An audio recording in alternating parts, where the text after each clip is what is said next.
Well, good afternoon, folks. You are checking out the Solano College Sports Network. I'm Zack Poff, here with head coach Scott Stover. How's it going, man? Great. Thanks for having me. Let's jump right into it. You guys started 1-1 in BVC. What's the goal headed into conference play? You know, the goal normally is you go step one, make playoffs, and then step two is to win the conference. But realistically, with what we've accomplished the last 6-7 years, our goal is to win the conference. We think we're capable of doing it every year. Even when we didn't do it last year, with the last week left, we were still in position to do it. The first game was a tough one. Anderson didn't throw his best, but he threw well enough for us to win. We didn't execute down the stretch for whatever reason, things we've worked on. And then we go out the next day and play extremely well. So the whole league's going to be kind of a coin flip, but we feel like we have the bodies to push forward and win the conference title again. So you guys missed the playoffs just by one game last year. Yes. Did that help fuel the fire for this team getting ready for this season? It did for me in recruiting in the offseason. I guess you'd have to ask those guys individually, but with our preparation in the fall, bringing in certain guys, we knew the holes we had to fill. Knowing Anderson's going to be an impact guy, developing Pizzola, early in the fall to be in the position he's in now, and no one really knew he was going to be a starter except for me. So it certainly changed the focus, I think, with me and the staff. And even with the new coaches, explain to them we need to focus right at the get-go because it hurt not making the playoffs last year. I think some of the players, I think the sophomores were more focused. The freshmen don't understand the validity of it yet, and they will. They will. And two, you guys had a very tough non-conference schedule. Able to go 6-4 in those 10 games. Very impressive. Just talk about how important that was for this team to battle these tough teams in Northern California and to come out with a above 500 record. It's funny. Typically, we try to make our weekend series the home and home against teams that are usually playoff teams. And the Tuesday games are usually set up for teams that aren't typically playoff teams. Well, the Mission, the Monterreys, they wanted to be in really good teams. We ended up playing Monterrey, and we're hoping to make up that game later. I didn't realize the schedule would be this good. So it actually, as the RPI came out after the first 4 weeks ended, we actually had the toughest schedule in the state. So to go 6-4 in that, I'm elated. We went 3-9 against a mediocre preseason schedule last year. That wasn't exciting to me. So we competed. The only problem, I think, with this level of baseball now with the type of players is you can beat anybody and lose to anybody. So it's trying to keep the guys focused on we have to try to just play our game the best we can, stay focused innings 1-9 no matter what the score is and who we play. And I think if we do that, we'll end up on top. But just what we did in the preseason was good, and to prepare us, we just got to keep moving forward every day. And the Bay Valley Conference has been surprising this year. Most teams had a pretty good non-conference schedule against, decent competition. Who are some teams that maybe watch out for in the BVC this year outside of Solano, of course? We had more teams at or above 500 at the end of the preseason than any conference in the North, and I think the Orange Empire had tied with us in the South. Oh, wow. So, which is the first time ever. Yeah.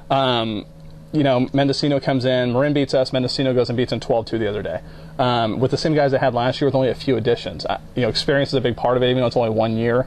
To me, Marin was a good game, so we really need to go validate ourselves by going out and playing better next time. But I can't discount any team. Even the teams that have had, Contra Costa and Los Vidanos didn't have great preseasons, but they both won their conference opener. So we're approaching every single game like that is the most important game of the year, and when that game ends, the next game is the most important game of the year. So we'll stay focused no matter who we play. And I know you guys have Contra Costa coming in tomorrow afternoon, and their team, I think they've won 1 or 2 games, correct? 2. 2 games after winning that one. What are the guys' sense out there when they know a two-win team's coming in to Bill and Luis Yarbrough Stadium? Kind of like it's a 12-0 team? Yeah, a lot of the kids, like I said, the freshmen don't understand the validity of how it works at this level. So from the get-go, we've talked to them last week, preparing them today, even talking about Saturday's game that, even though we're playing a team that has 2 wins, every team in our conference is not a fan of us. To put it lightly, they dislike us. They all want to beat Solano. It's like they want to knock us off. I'd rather beat Solano and take 4th than not beat Solano and take 3rd. That's kind of their mentality. So we just let everyone know. And it doesn't matter the record. We've had years where Contra Costa, we swept them like 3 straight years, and a couple years in a row they'd win at least 1 game, but only win 10 games on the year. And it's just because they want it so bad. They're stacking all their pitching that one day against us. Teams want to beat us because of the success we've had, and that's how it is at any level, I think. So we just want to keep our guys focused on tomorrow's game, and we don't care who we're playing. How does that make you feel as a coach, though? You've won 5 out of the last 6 BVC titles, and how does that make you feel as a coach? You've been doing your job pretty well here if you guys are up to that level now where everyone looks at you like, we got to beat these guys. Right. It's very validating. When I first got the job in 2003, the program came off of 4-win seasons, but all the coaches in the league right now were coaching before I was, except for Los Vidanos' coach, and Yuba's coach. Everyone else had been here before me.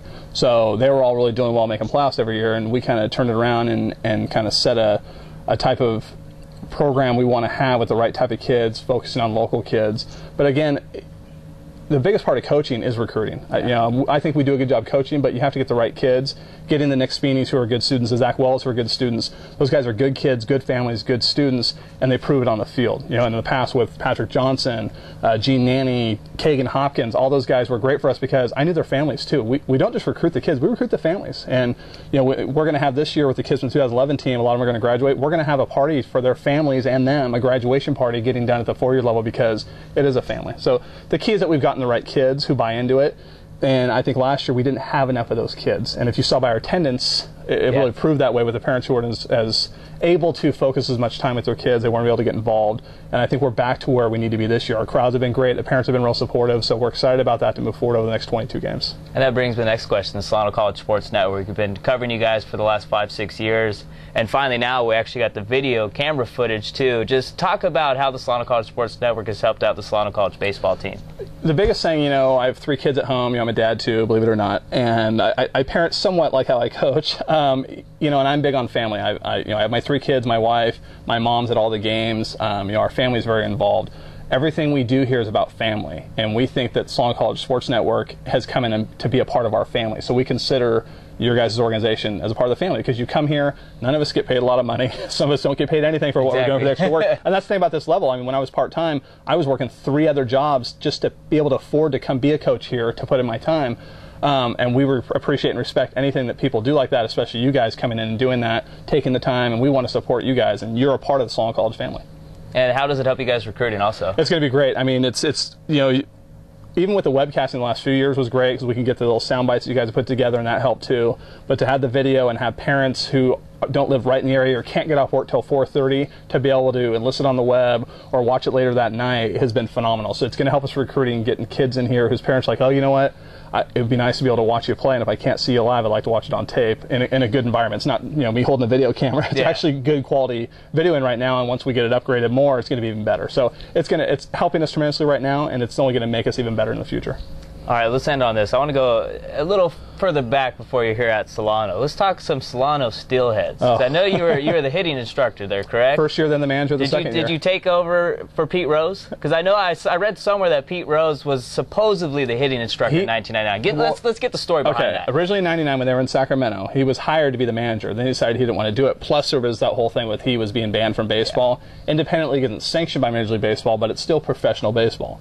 So he was just going to be the hitting guy, and there was some of that issue going on, so he stepped down. So they hired Jerry Weinstein, who was a longtime head coach at Sac City. Yeah. He decided he didn't want to do it, and they hired Bob Oliver. So they went through that whole season. My summer team, which was a lot of college guys, played them in spring training that year, and we were actually beating them by 2 runs with 2 outs in the bottom of the 9th in a spring training game, and they hit a 3-run home run walk-off to beat us. But I think what happened, so the next year they were trying to hire a number 2 assistant. Yeah. We didn't pay a lot, but it was still a guy with experience, and my name was thrown in the mix, and I got the job.